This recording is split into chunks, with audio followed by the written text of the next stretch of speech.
I'm Mark Maurer, Associate Web Editor with The Real Deal.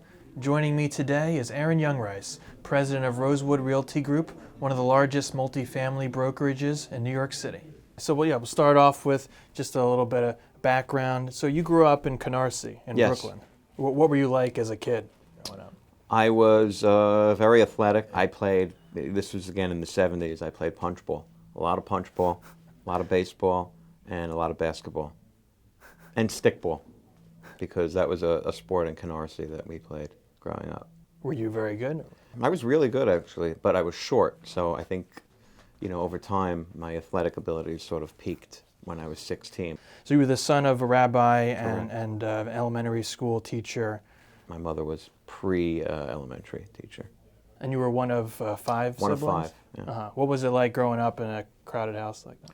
It was good because we all got along, and we rarely, believe it or not, we rarely fought. I mean, we fought like brothers and sisters fight, but we rarely fought like mean fighting. To this day, we never fight. You keep in touch with them? Of course.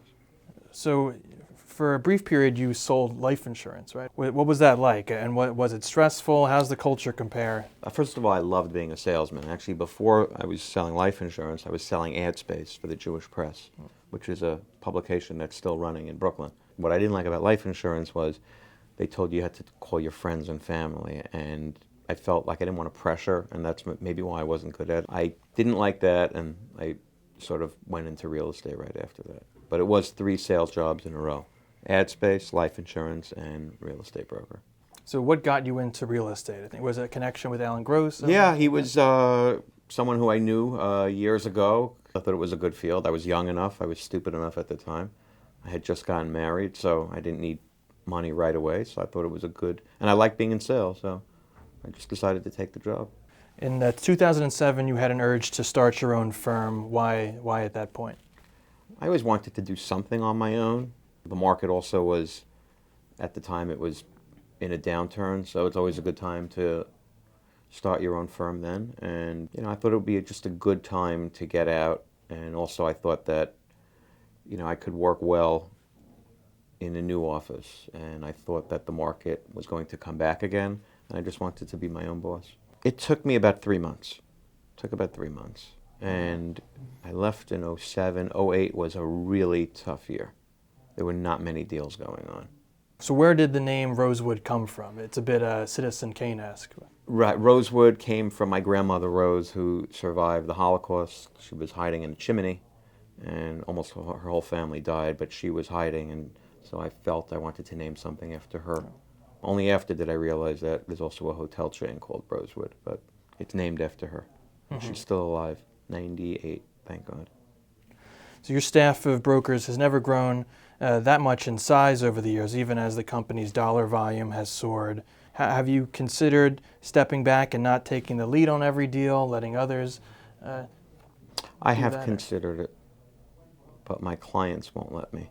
I'm very dedicated. I go literally 24/7, even though Saturday I don't work, but still, I'm extremely focused and dedicated to the sellers and the buyers and the deal. So it's really important that I have to be on the phone in constant communication. So would I like to step back? Yeah, I really would, actually, because I have a great relationship with my wife and kids, so I always feel like I'm missing out on that. You have a reputation for a punishing work ethic. Over your career, have you gotten better at turning off work when needed, or is it the opposite? Definitely. I've definitely gotten better. Much better. Yeah.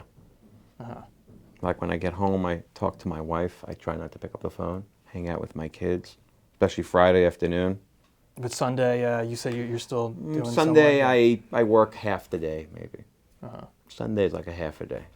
It's a relaxed environment. Was that like a struggle to get yourself to Yes, shut off? it was. I used to work full Sundays. I used to go in actually on Sundays at I used to leave at 5 a.m., go look at buildings, and then go to work, and I stopped that. You buy some buildings on the side as well. Do you like being a landlord? Do you feel like you might have a leg up on sellers because you're a top broker and other buyers? I really empathize with owners more so than ever, because I know operationally how it is to run a building. So definitely, I think it gives me a leg up because you could really relate to owners on a much deeper, on a business level and on a personal level. What kind of buyers are you seeing right now? Is it the short-term deal junkies or the value-add, long-term hold folks? I think because I'm so involved in the market as far as who the owners are and who owns next door to a building I'm selling, who owns around the corner, and who's in a 1031 and who has Israeli bond money. I think it's really both. I think a few years ago, yes, when the market was really on fire, there was short-term guys, but there are still guys out there who are optimistic and think in a couple of years the market will come back again. I mean, we're not suffering, we're on a bit of a downturn, but it's not like it's, in a deep dive, and I think we've flattened out now. So I see definitely more long-term, but still a lot of short-term guys. What's the consensus on the Tel Aviv Stock Exchange among multifamily players? We've only seen it sporadically with Yoel Goldman, for example, and maybe a couple others in New York City raising capital that way. There are more right now that are doing it. They haven't announced yet, but there are a few more people who I've spoken to who are seeking out money in Israel, and I think they think it's a good fuel to the market. It's cheap equity. It makes sense. It allows people to either buy out partners, buy deals, buy more deals. So I think it's good. I don't think it's reckless. I think it's actually good for the market. Why do you think they were resistant for a period? I think that's what it is. And also I think starting up and doing it, you have to really open up your kimono on every single thing and all your operating agreements and your numbers. And there's, I think, a lot of startup costs for it. So I think people in general are a little impatient. And also people are used to buying in New York with their partner's money or their own money, and people have a certain way of doing it. This is a very different way of raising equity, of buying a deal. So I think some people are resistant to it because change is always tough. A lot of people have pointed to a wide gap between buyers and sellers on price, thus slowing down the sale process. How do you persuade these two sides to meet in the middle somewhere? So I saw that in 2017 more. I see it less now. First of all, I think some sellers are a little more realistic. January was the best month I've had in almost 2 years. So I think we're sort of coming out of it right now. I don't see huge gaps. There are definitely gaps, but I don't see huge gaps. Why do you think there is such a jump in volume all of a sudden? The summer was very slow, and then people got back to work, and there was still a bit of a gap. I think some guys, came down in price. I also think people think we sort of hit bottom, and I think there's too much money out there, and there's always going to be a lot of money for New York real estate. You have foreigners who still want to invest. You have the Israeli bonds. You still have the 1031 buyers. You still have people from other countries who are investing here. And the energy of New York, you can't beat the energy here. So many people want to be here and live here. Therefore, so many people want to buy here. And it's still the hottest state in the U.S., and everyone wants to come here. So I just see any, downturn as short term. I think it was short term. 16 and 17, but I do think 18 will be the same and possibly even rising, possibly. What will it take for prices to come down? Prices will come down if demand goes down. Demand is still huge. So rents have gone down and they've sort of flattened out. Rates have gone up a bit, but people think it's stable now. So unless demand, really sinks, I just don't see the market suffering much longer. So current cap rates are still pretty low. What's the business model to make money on investments when that's happening? Well, there is definitely an attitude with some owners that, hey, I can't get tenants out. It's hard to buy them out. There are draconian laws against landlords. But people feel through attrition, people have to leave. People sometimes do want to get bought out. And the fact that once you get a tenant into free market, your rents could skyrocket. I think there still is, I don't know, I just don't see the market, I don't see the cap rates going up much more, but I don't see them going down again. Like I'm going back to what I said before. It's flat. You're right, cap rates are low. They are. I have to admit they're low, but there's still such a thirst for real estate in New York.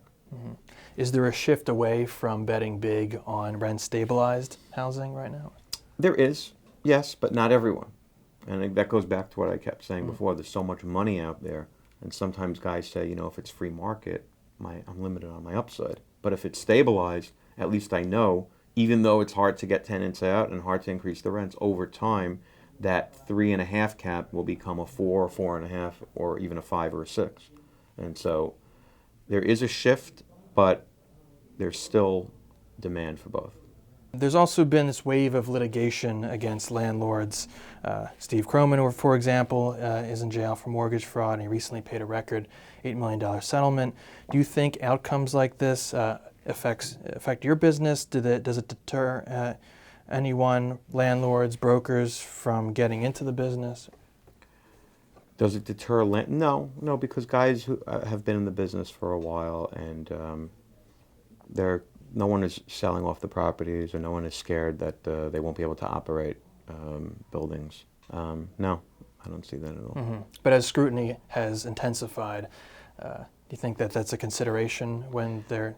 I think landlords are probably more careful now, but I think people think it's also just the tide right now, and it'll eventually subside.